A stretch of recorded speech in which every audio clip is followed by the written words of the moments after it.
Welcome to the deep dive. Really excited about today's topic. We're tackling something really critical, but maybe sometimes overlooked. It's the problem of partial data writes in Delta Lake on Databricks. Hmm. Think about it like, you're copying a file and halfway through it just stops, but it looks like the file is there. That's kind of what happens here. Your data gets silently messed up. And that can lead to some really flawed decisions down the line. It's a tricky one. We're digging into some great material today, excerpts from Detecting Partial Data Writes in Delta Lake on Databricks.pdfs. So our mission really is to unpack these methods, see how they work, and give you a clear roadmap for protecting your own data from this sneaky issue.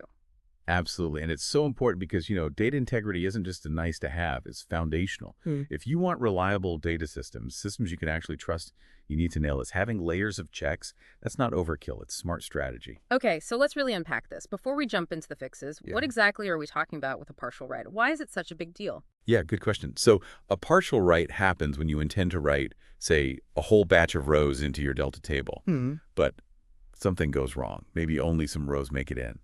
Or maybe none of them do. And this could be because of anything. Really, system crashes, network hiccups, maybe the data itself was malformed coming in. The real kicker is it might look like the data is there, Yeah. but it's incomplete. And that's where you get bad analytics, wrong reports, Yeah. potentially big problems. Okay, so it's data that seems okay but is actually missing pieces. Got it.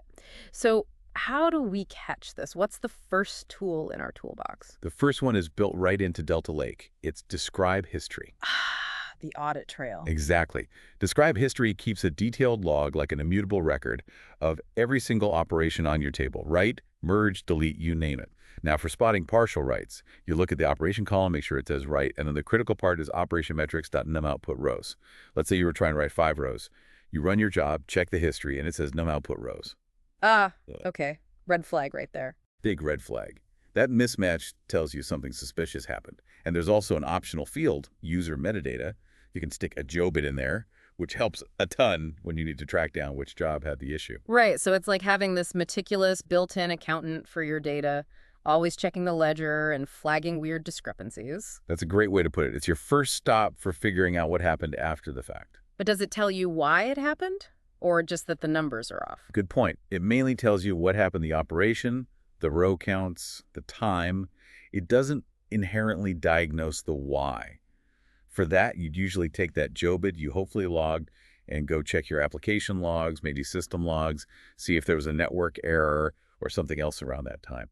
So yeah, it's excellent for spotting issues, but maybe not the complete solution on its own for prevention or automatic fixes. Okay, that makes sense. It's a great starting point, but maybe you need more. What if you want something more tailored, maybe for a specific ETL pipeline? Exactly. That's where you might build your own write audit logging system. Custom safeguards. Okay. How does that work? Well, you basically create your own logging mechanism. Whenever your code performs a write operation, you log key details about it. Things like unique runid, maybe generate one using IZID so every run is distinct. Then the table name you're writing to, the expected, that's how many rows your code thought it was going to write. And crucially, the actual rows, how many rows actually got written after the operation finished. You'd also probably want to write success flag, just a simple Boolean, get expected match actual, and a timestamp. Log it at.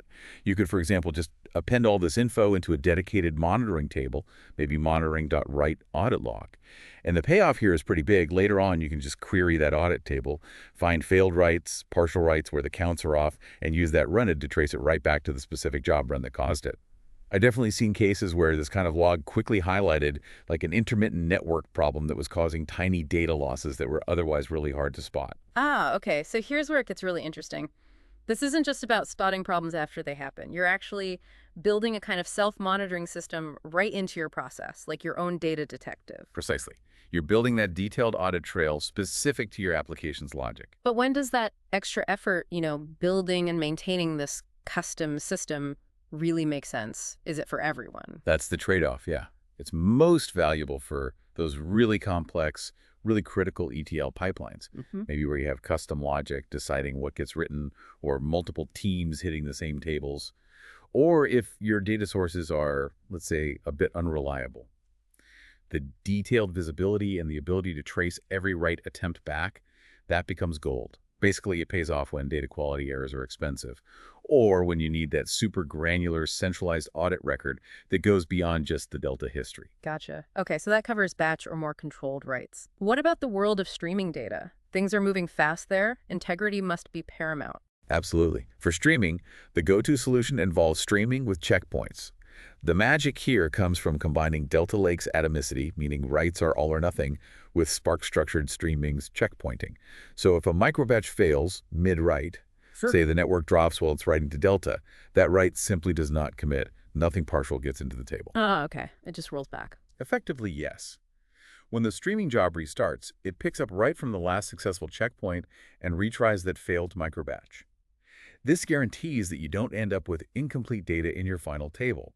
It's a really fundamental feature for reliable streaming. And it also helps with detecting bad files coming in. Imagine a malformed CSV lands in your input directory. The stream's parser will likely fail on that file. You can catch these errors using query listers in Spark and log them so you know something went wrong upstream. There's also a useful option here called max files per trigger.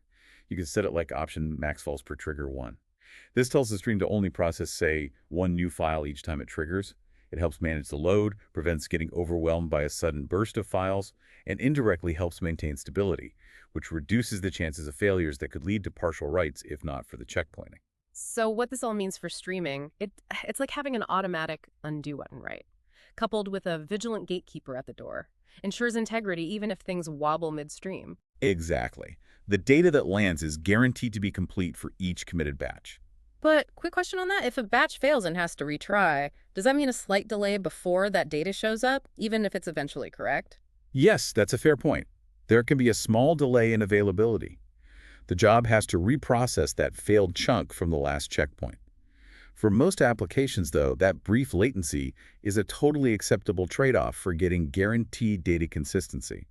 You just need to be aware of it, especially in super low latency scenarios. But the core integrity promise is solid. Okay, makes sense. Now, what if just counting rows isn't enough? What if we need to be absolutely sure that every single piece of data within the rows made it correctly, like byte for byte? Now you're talking about the deepest level of validation. That's where the row-level hash check comes in. This is for when data integrity is absolutely critical. A hash check. Okay, tell me more. So the idea is, before you write your data frame to the Delta table, you add a new column to it. Let's call it row hash. You generate this hash value for each row.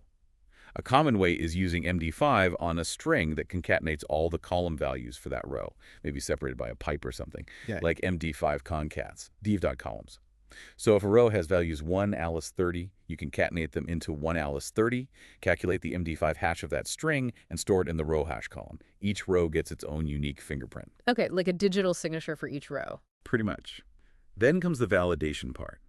After you've written the data to Delta, you immediately write it back into a separate data frame.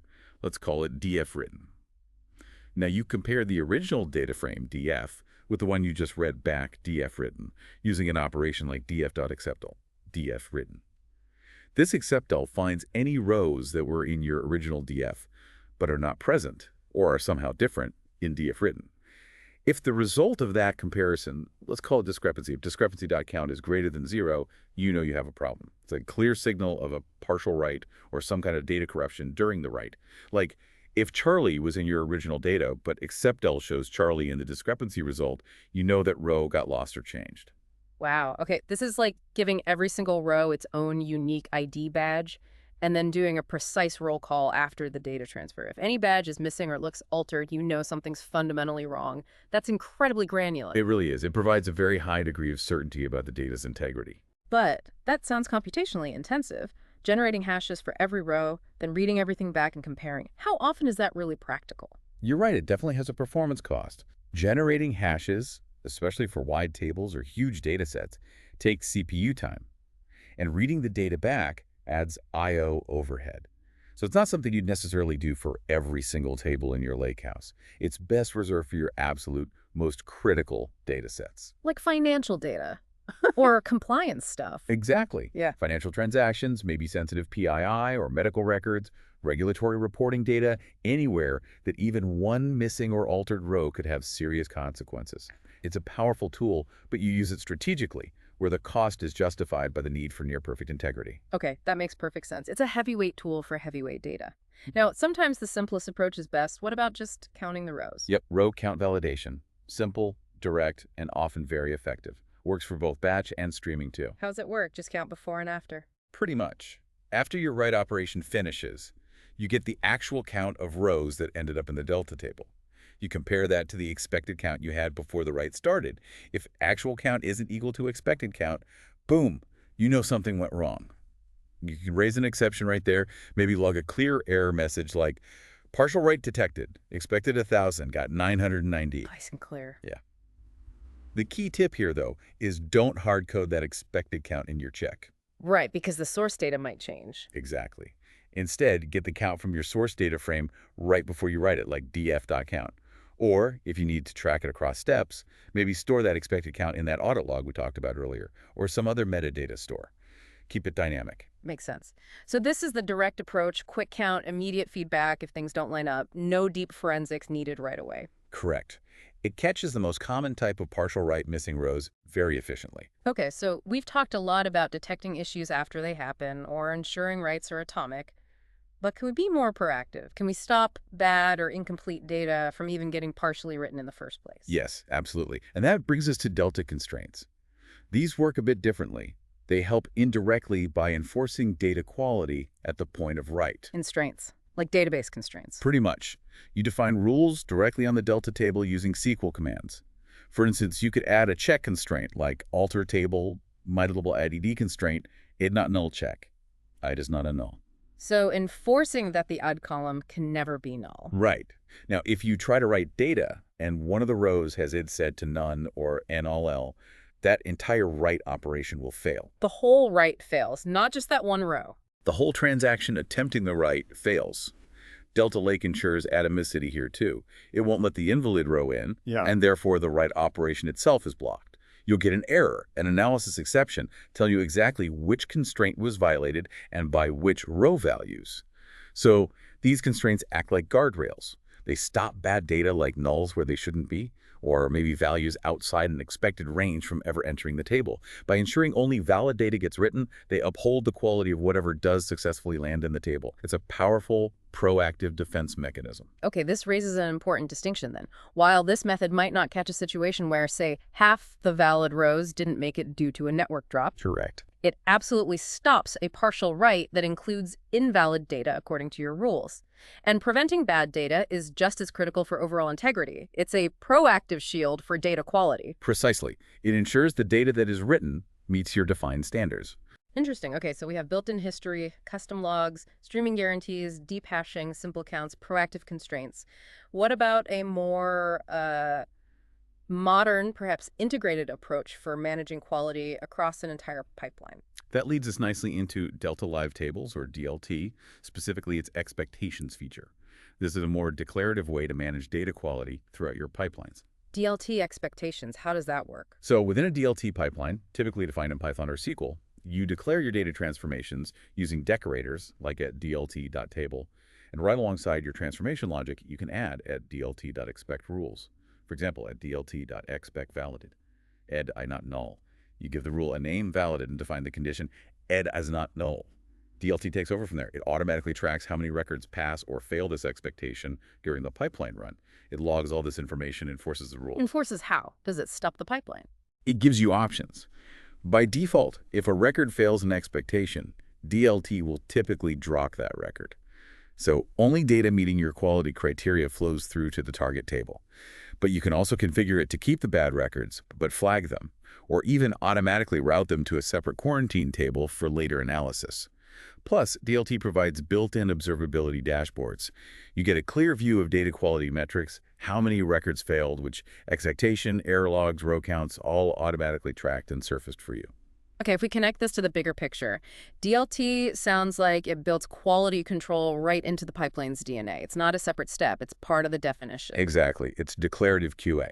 So it automatically ensures only good, valid data progresses and gives you this really powerful built-in visibility if anything goes wrong with quality. That sounds incredibly useful for complex flows. It really is. It shifts quality from something you bolt on afterwards to something that's integral to the pipeline itself. Wow. Okay. We've covered a lot of ground here. Let's recap quickly. We started with the basics. Describe history, the built-in audit log. Yep, the forensic tool. Then custom write audit logging for tailored tracking. More proactive, application-specific logging. Streaming with checkpoints for that guaranteed atomicity in real-time flows. Essential for streaming integrity. The super deep row-level hash check for absolute row-by-row certainty on critical data. The ultimate validation when needed. Simple but effective row count validation. Quick and easy check for missing rows. Proactive delta constraints to block bad data at the gate. Guardrails for data quality. And finally, the integrated approach with DLT expectations for pipeline-wide declarative quality assurance. Building quality in from the start. That's 7 really distinct, powerful methods. Each seems to offer a unique layer of defense against this quiet threat of partial data writes. And what's really key, I think, is that while each one is valuable on its own, the strongest strategies often involve layering these. You might use describe history for general monitoring, add row count validation to most jobs, maybe use delta constraints for critical columns, and deploy row-level hashes or DLT expectations for your most sensitive pipelines. It's about building that resilient, multi-layered system that automatically protects your data, which is, let's face it, probably your most valuable asset. That's a fantastic point. It's not about picking just one, but combining them intelligently. Okay, final thought for everyone listening. As you think about your own data pipelines, the ones processing that crucial data, maybe ask yourself, which of these methods we talked about today could give you the biggest immediate win, the quickest boost to your peace of mind about data quality? And then maybe, what's the next logical step you could take? What's the next layer you could add to build an even stronger, more impenetrable fortress around your data's integrity? Something to mull over.